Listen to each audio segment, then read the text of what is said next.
I think that I shall never see a poem lovely as a tree whose hungry mouth is pressed against the earth's sweet flowing.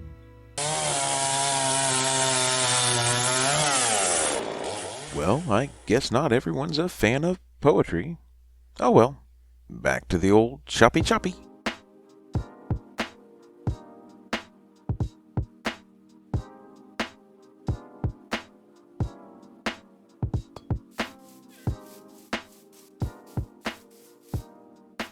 Hello, my fellow noobsters. It's me, Texas PK, and we're back here in our city getting to work on another project. Today, I figured we'd work on a lumber mill. It's a project I've been wanting to work on for a little while now, and I think today's the perfect day to do that. But before we get started, I just wanted to take a moment to say thank you to everyone who's subscribed to the channel. I just recently surpassed the 500 subscriber mark, and so I really want to thank everyone who's taken the time to subscribe and to support the channel. It really is kind of mind-blowing to me that there's more than 500 people that think enough of the stuff that I make to keep wanting to come back for more. So just wanted to say thanks, and as part of one of the features that comes with having 500 subscribers or more is that the community tab opens up, which means I'm going to be able to put out different polls or comments or different screenshots and surveys to see what everyone thinks about the different projects we have going on here in our world. As a matter of fact, we recently just put out a poll asking what your favorite NoobCraft video is. Is it a Let's Play, a farm, or even redstone builds? Or maybe you have something else entirely that you'd like to see on this channel. Whatever it is, it's your opportunity to let us know what you think. So I'll put a link and a pinned comment down below so you can join in on the survey and let us know what your favorite is. Again, thanks for all your support, and let's go ahead and get started with our lumber mill. So the first thing I want to do is just kind of give you a run through of what this build's going to look like. You can see I've laid out a footprint of the building here using cobblestone. Basically the way I envision it is that there will be a water wheel coming right here into the river, and it will be used to drive the saws and the different mechanisms that will be used to operate our lumber mill. Kind of also seeing this as kind of being a loading dock area right here where logs that are being imported can be brought up to our lumber mill. Also, we could also have a whole stack of logs lined up here. I envision taking all these trees that I've been temporarily harvesting over in this area and just moving them all over into this general direction.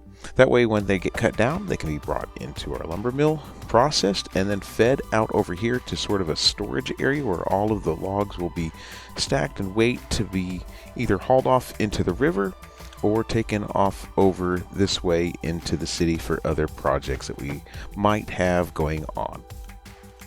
But that's the basic idea and the layout of what we're going to be doing today. I'm going to be trying to use a few different textures and maybe even using some of the workstations as decorative blocks, which is kind of a new thing for me. I've never really done that. I tend to use workstations, as workstations for the villagers, as I tend to incorporate them more often into my builds than maybe some other folks do.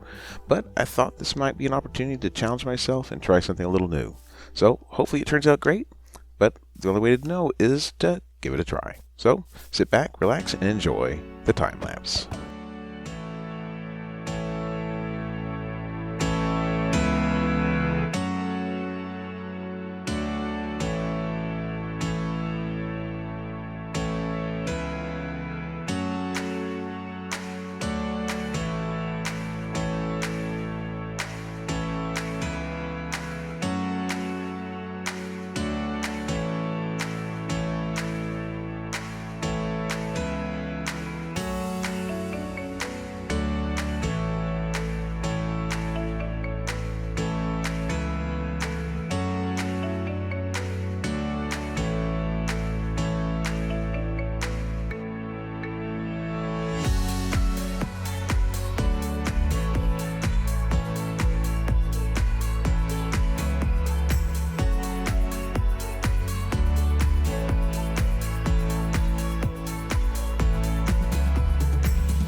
right, so our lumber mill is done, and I have to say I'm pretty happy with how it turned out.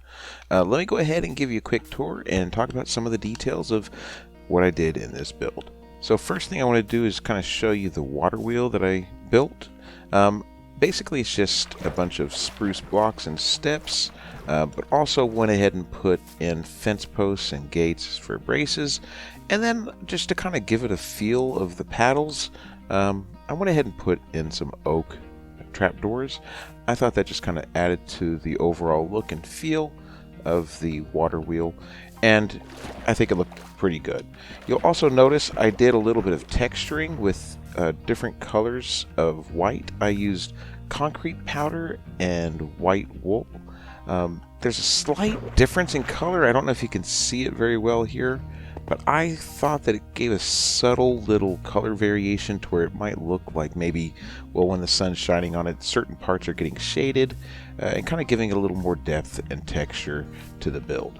First time I've really tried to do that, so hopefully it turned out well, but let me know what you think about it. Also, I used a lot of stripped spruce and stripped oak in this build. I just thought that was an appropriate color palette for a lumber mill.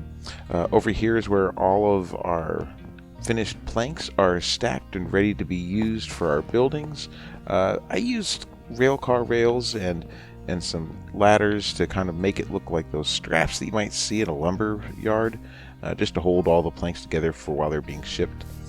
Inside our work area, I went ahead and built a giant buzz saw using the stone cutters. I thought that was the most appropriate one. And then having up above a pulley system to load the logs and unload the planks as they're being cut, using grindstones and chains, just to kind of get the feel that there might be a way for people to move these heavy logs a little more easily. Also have a little work area up there that you can go and use to work on the mechanism if necessary. Over here is a little workroom, office, if you will, for the lumber mill.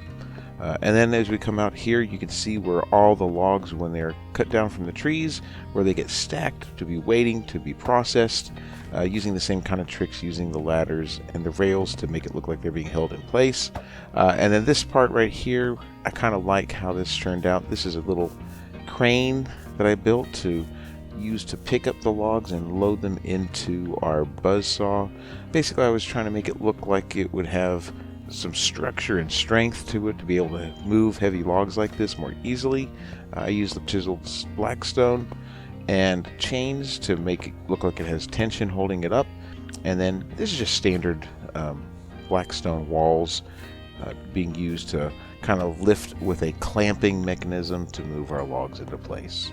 I also went and put in kind of a dental pattern using the opened fence gates. I think that's kind of a neat little look that we have for that. And I tried to keep the whole building kind of open and airy, as since this is a workshop, you would really want to make sure you have plenty of good airflow while you're working. Otherwise, it could get a little bit hot and unbearable. I went around and made it look like it was kind of worn, since this is a heavily worked and trafficked area with a lot of workers coming and going back and forth. That's kind of what I think it would look like if you had a bunch of foot traffic coming through working all day long. But that's basically our build, and I am really pleased with how it turned out. But I think that's going to be it for now. Don't forget to check out the poll down below and let us know what kind of videos you like to watch the most, and I'll be working on a few of those in the very near future. But that's it for now, and I hope you enjoyed yourself. I know I did, and if you did, make sure you do all those things you're supposed to do, and I hope to see you again in the next one. But until then, this is Texas PK. Be good to each other. Bye.